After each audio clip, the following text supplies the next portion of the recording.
আসসালামু আলাইকুম রহমতুল্লাহি ওবরাকাতু। আলহামদুলিল্লাহ, আশা করি আপনারা সকলেই ভালো আছেন। দিনী আলোচনায় আপনাদের সবাইকে স্বাগতম। আমাদের এই দিনী আলোচনার আজকের বিষয়বস্তু হবে সাপ্তাহিক ফিকহি মাসাইল। তো আজকে এই সাপ্তাহিক ফিকহি মাসাইলে যেই মাসআলাগুলো থাকতেছে সেগুলো হচ্ছে, এক নম্বরে ইস্তেখারার নামাজ কি। ইস্তেখারার নামাজ কি, এই নামাজ কাকে বলে? এই প্রশ্নের উত্তর হচ্ছে, কোনো গুরুত্বপূর্ণ কাজের জন্য যখন কোনো গুরুত্বপূর্ণ কাজ এসে যায়, এই কাজের কল্যাণ জানতে চাওয়া, যে এই কাজটা করলে কি কল্যাণ আছে, এই কল্যাণ জানতে চাওয়া, এর জন্য যে নামাজটা পড়া হয় এটাকেই বলা হয় ইস্তেখারার নামাজ। এই কোনো গুরুত্বপূর্ণ কাজ, যেটা গুরুত্বপূর্ণ, যেটা প্রয়োজন, এই প্রয়োজনীয় কাজটার কল্যাণ জানতে চাওয়া, এটাকেই বলা হয় ইস্তেখারার নামাজ। আর এটা আদায় করা সুন্নত। এই কল্যাণ জানতে চাওয়া গুরুত্বপূর্ণ কাজের এটা সুন্নত। 2 নম্বর প্রশ্ন, এই ইস্তেখারার নামাজের নিয়ম কি? এই ইস্তেখারার নামাজের নিয়ম হচ্ছে, প্রথমে ভালোভাবে উজু করা, অজু করার পরে 2 রাকাত নামাজ আদায় করা, 2 রাকাত নামাজ আদায় করার পরে আল্লাহ তাআলার প্রশংসা করা এবং রাসূলুল্লাহ সাল্লাল্লাহু আলাইহি ওয়াসাল্লামের উপর দুরূদ পাঠ করা। এই দুরূদ পাঠ করার পরে একটা দোয়া আছে, ইস্তেখারার একটা আলাদা দোয়া আছে, এই দোয়াটা পাঠ করা, এই দোয়াটা পড়া। এভাবে যদি কোনো ব্যক্তি এই নিয়ম অনুযায়ী এই নামাজটা পড়তে পারে, তো সে যে গুরুত্বপূর্ণ কাজটা করবে, অবশ্যই আল্লাহ তাআলা এর কল্যাণ সম্পর্কে তাকে জানিয়ে দিবেন। 3 নম্বর প্রশ্ন, তাওবার নামাজ কি? তাওবার নামাজ কি? সালাতুত তাওবা এটা কি? এ প্রশ্নের উত্তর হচ্ছে, কোনো প্রকারের গুনাহ হয়ে গেলে তাৎক্ষণিকভাবে সেই গুনাহ থেকে তাওবা করার জন্য, মাফ পাওয়ার জন্য ভালোভাবে অজু করে 2 রাকাত নামাজ আদায় করা। এই ভালোভাবে অজু করে 2 রাকাত নামাজ আদায় করার পরে সে তাৎক্ষণিকভাবে সে তার কাছ থেকে যেই গুনাহটা সংঘটিত হয়েছে, এই গুনাহকে আল্লাহ তাআলার কাছ থেকে মাফ করিয়ে নেওয়া, এই গুনাহকে আল্লাহ তাআলার কাছ থেকে মাফ করিয়ে নেওয়া এবং তওবা করা।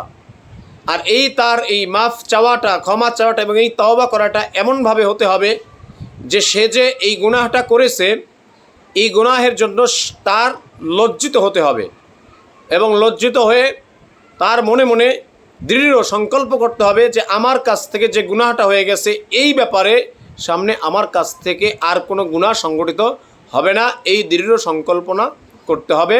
এই দৃঢ়তা, এই আত্মবিশ্বাস তাকে রাখতে হবে এবং এভাবে তাকে অটল থাকতে হবে যেন তার কাছ থেকে এই গুনাহ আর না হয়ে যায়।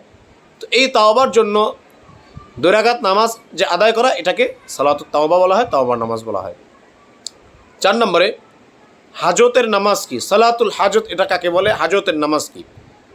এ প্রশ্নের উত্তর হচ্ছে, প্রয়োজনের সময়, যে কোনো প্রয়োজনের ক্ষেত্রে, যে কোনো হাজতে, যে কোনো প্রয়োজনে সুন্দরভাবে অজু করে 2 রাকাত নামাজ আদায় করে আল্লাহ তাআলার শুকরিয়া আদায় করা, প্রশংসা করা, এরপরে রাসূলুল্লাহ সাল্লাল্লাহু আলাইহি ওয়াসাল্লামের উপরে দুরূদ পাঠ করা।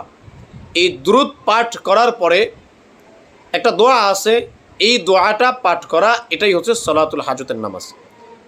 যদি কোনো ব্যক্তি ইয়াকিনের সাথে প্রত্যেক জিনিসের জন্য সালাতুল হাজত নামাজ আদায় করতে পারে, প্রয়োজনের নামাজ আদায় করতে পারে, যে আল্লাহ আমার এই জিনিসটা প্রয়োজন, তো আল্লাহ তাআলা তার সমস্ত প্রয়োজনকে তিনি গায়বীভাবে মিটিয়ে দিবেন। সুবহানাল্লাহ। এই জন্য যে কোনো প্রয়োজনে আমাদের এই সালাতুল হাজতের নামাজ আদায় করা উচিত। 5 নম্বর প্রশ্ন, তাসবিহ এর নামাজ কি? সালাতুত তাসবিহ এটা কি? এ প্রশ্নের উত্তর হচ্ছে, ছোট বড়, ইচ্ছায় অনিচ্ছায়, প্রকাশ্যে গোপনে আমাদের থেকে যে সমস্ত গুনাহ সংগঠিত হয়, এই সমস্ত গুনাহের জন্য আল্লাহ তাআলার কাছে ক্ষমা চাওয়া, আল্লাহ তাআলার কাছে মাফ চাওয়া, এই মাফ চাওয়ার জন্য যেই নামাজটা আদায় করা হয়, এটাই হচ্ছে সালাতুত তাসবিহ। আর এই সালাতুত তাসবিহ নামাজের ব্যাপারে হাদিস শরীফেও এসেছে। রাসূলুল্লাহ সাল্লাল্লাহু আলাইহি ওয়াসাল্লাম তার চাচা আব্বাস রাদিয়াল্লাহু তাআলা আনহুকে এই সালাতুত তাসবিহ নামাজ শিক্ষা দিয়েছেন 4 রাকাত।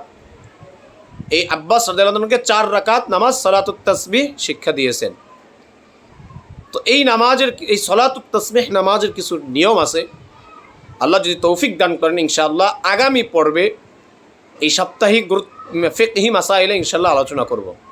তো আলহামদুলিল্লাহ আজকে আমরা অত্যন্ত গুরুত্বপূর্ণ 5টি মাসআলা জানলাম। আল্লাহ তাআলা আমাদের সবাইকে এই মাসআলাগুলোর উপরে আমল করার তৌফিক দান করুক, এবং যখন আমাদের কোনো কাজের প্রয়োজন হবে গুরুত্বপূর্ণ, ওই কাজের কল্যাণ আমরা ইনশাআল্লাহ চাবো। 2 নম্বরে আমাদের কাছ থেকে কোনো গুনাহ সংগঠিত হলে সাথে সাথে সালাতুত তাওবা নামাজ আদায় করব।